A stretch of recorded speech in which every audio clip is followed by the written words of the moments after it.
Start करते हैं। Rabbi इश्रह ली सदरी वयस्सिर ली अमरी वहलुल उक़्दतम मिन लिसानी यफ़क़हू क़ौली रब्बि ज़िदनी इल्मा अल्लाहुम्मा फ़क़िहना फ़िद्दीन आमीन।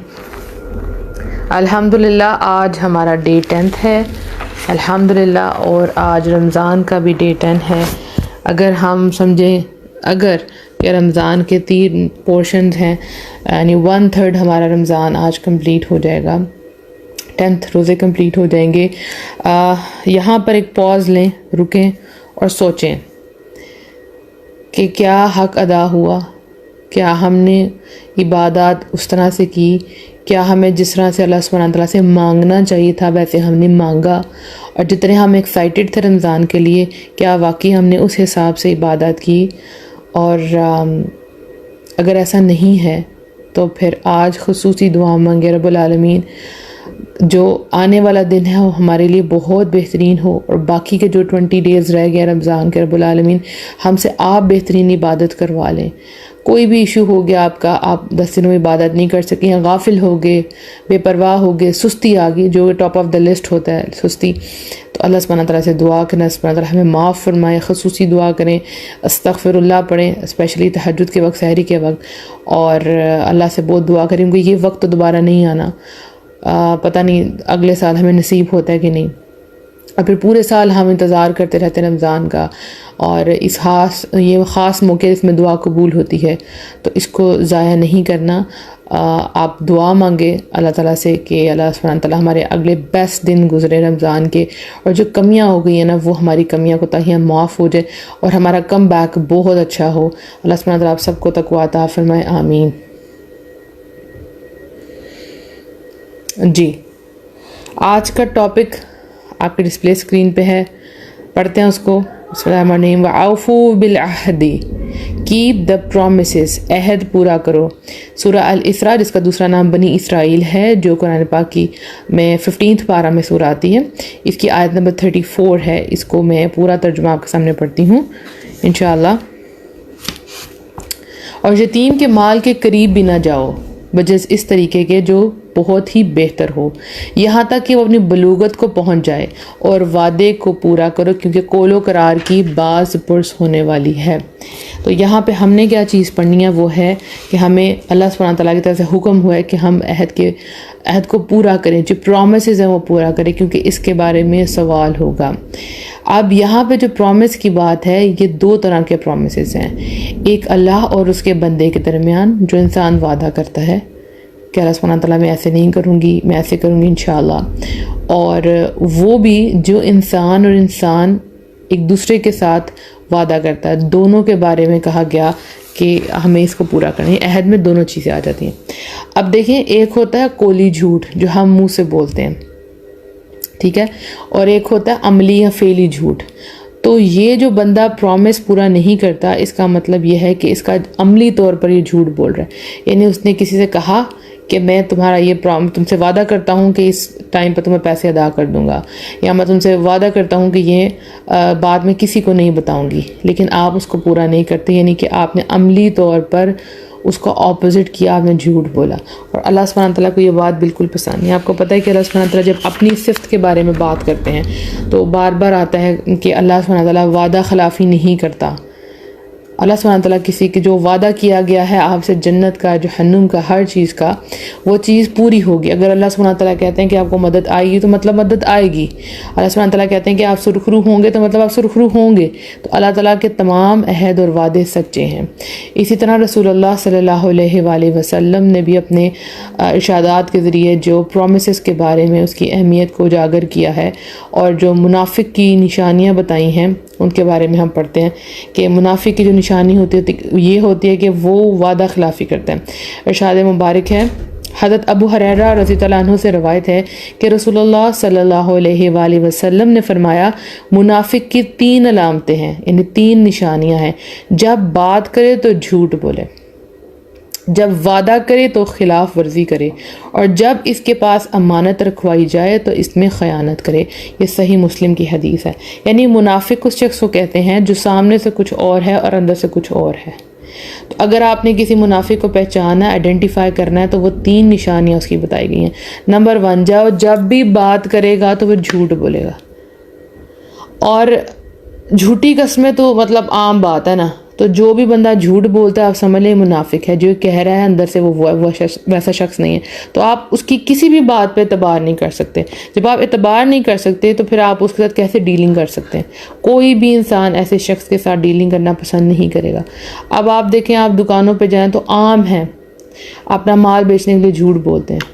तो फिर आप उनके कपड़े के बारे में भी श्योर नहीं है कि जो आपको चीज़ दे रहे हैं वो क्वालिटी ठीक है कि नहीं, और आप उसे मज़ीद खरीदारी करेंगे तो भी आपको पता है आपका लॉस है।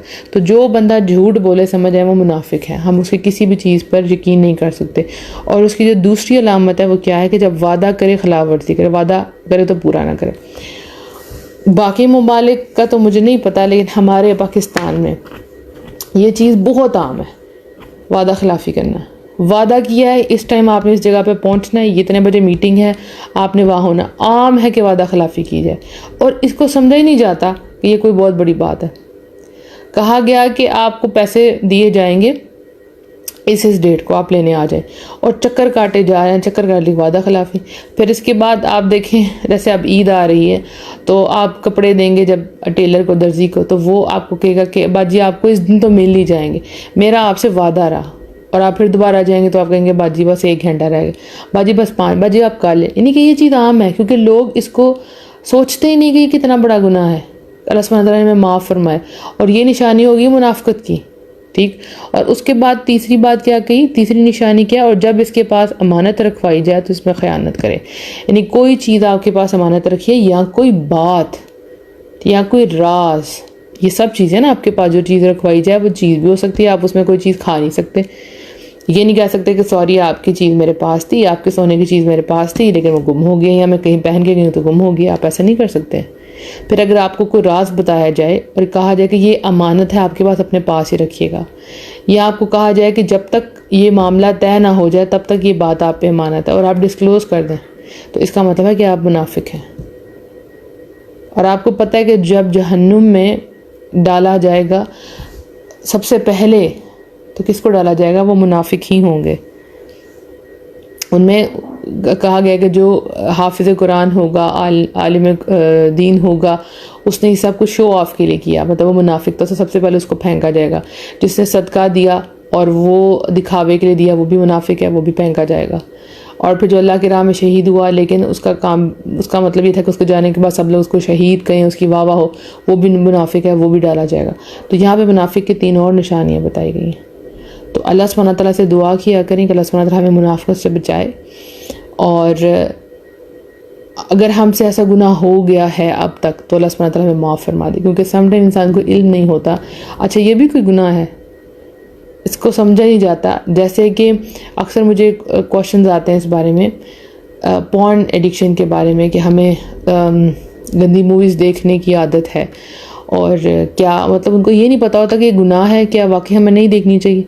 आम है कि शायद ये चीज़ आम है क्योंकि हम बुराई कर नहीं रहे, सिर्फ हम उसको करते हुए देख रहे हैं, और ये नहीं पता कि ये भी नशा है और ये भी हराम चीज़ है, और ये हमारी सोल को कैसे डैमेज कर रहा है। तो समटाइम इंसान को पता ही नहीं होता कि जो वो कर रहा है वो गुनाह भी है कि नहीं है। तो अल्लाह सुब्हानहू व तआला ने हमें से मना फरमाया है कि हमने इससे मना हो जाना। इसके बाद एक और हदीस लेते हैं।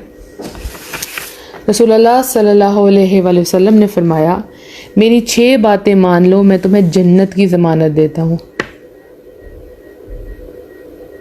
6 बातें मान लो, मैं तुम्हें जन्नत की गारंटी देता हूँ। सहाबा ने अर्ज़ किया, वो बातें क्या हैं? आप सल्लल्लाहु अलैहि वसल्लम ने फरमाया, जब तुम कोई बात करो तो झूठ मत बोलो। नंबर 2, जब वादा करो तो खिलाफ वर्जी मत करो। नंबर 3, जब तुम्हें अमानत दी जाए तो ख़यानत मत करो। नंबर 4, अपनी शर्मगाहों की हिफाजत करो, यानी आपके जो प्राइवेट पार्ट्स हैं। नंबर 5, अपनी नज़रें नीची रखो। आप समझ रहे हैं, नज़र नीची, आप ज़रा गैर महरमों से आपकी नज़र नीची होनी चाहिए, और हर बुराई से आपकी नज़र नीची होनी चाहिए। नंबर 6, अपने हाथों को रोक के रखो, यानी बुरे कामों से रोक के रखो। ये 6 चीज़ें आप नोट कर लें। और इस पे अमल करना शुरू करें। आप अमल करें तो नबी सल्लल्लाहु अलैहि वसल्लम ने आपको गारंटी दी है कि आपको जन्नत की ज़मानत है। अल्लाह अकबर। तो हमें अपने अंदर से इस चीज़ को ख़त्म करना है ताकि हम पे लोग एतबार, सबसे पहले तो कि अल्लाह सुब्हानहू व तआला हमसे राज़ी हों, हमसे खुश हों और हमारा करैक्टर स्ट्रॉन्ग हो। और दूसरा ये कि देखें मुआशरे में से इतनी बड़ी बुराई ख़त्म हो जाएगी क्योंकि लोग तो यूज़ टू हो चुके हैं एक दूसरे के साथ प्रॉमिस करके तोड़ने की। तो आपको ये चीज़ रिवाइव करवानी है कि नहीं, जो टाइम दिया उसी टाइम पे आना है, जो वादा किया उसको पूरा करना है। आप छोटा छोटा डिफरेंस क्रिएट करना शुरू करें, इंशाल्लाह मुआशरे में एक बड़ा डिफरेंस क्रिएट हो जाएगा। और फिर ये है कि लोग एक दूसरे पे एतबार करना शुरू हो जाएंगे। अब एतबार उठ गया, आप किसी के साथ डीलिंग नहीं कर सकते। जो टाइम मेंशन होता है किसी जगह पे कितने बजे पहुंचना है, तो आप जानबूझ के लेट जाते हैं कि हमें पता है काम तो इतने बजे होना नहीं, तो उसको पूरा करें। और अल्लाह सुब्हानहू व तआला कुरान में उन लोगों की तारीफ़ फरमाता है जो वादे का पास और लिहाज रखते हैं। अल्लाह सुब्हानहू व तआला फरमाते हैं सूरह मोमिनून में, और जो लोग अपनी अमानतों और अपने वादों की पासदारी करने वाले हैं, ये उनकी तारीफ़ की गई कि वो अमानत और वादों को पूरा करते हैं, उनकी पासदारी करते हैं। तो अल्लाह सुब्हानहू व तआला हमें भी इन लोगों में शामिल फरमाए, आमीन। छोटी छोटी बातें हैं, छोटे छोटे अहकामात हैं जिन पे हम अमल करके अपने आप को बेहतर बना सकते हैं। मैसेज है, अगेन रिपीट कर दें आप सल्लल्लाहु अलैहि वसल्लम की बातों को।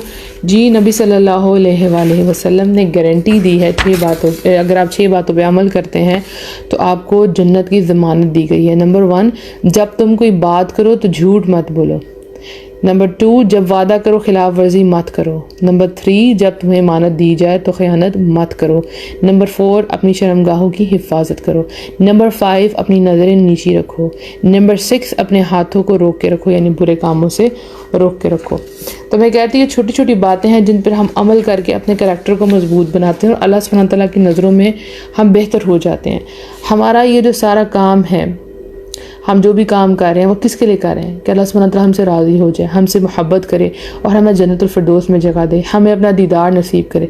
लेकिन अगर हम अपने करैक्टर को ही स्ट्रॉन्ग नहीं कर रहे, उसमें अपने अंदर से ये छोटी छोटी खामियां इनको नहीं निकाल रहे, तो फिर हमारा वजूद किस लिए?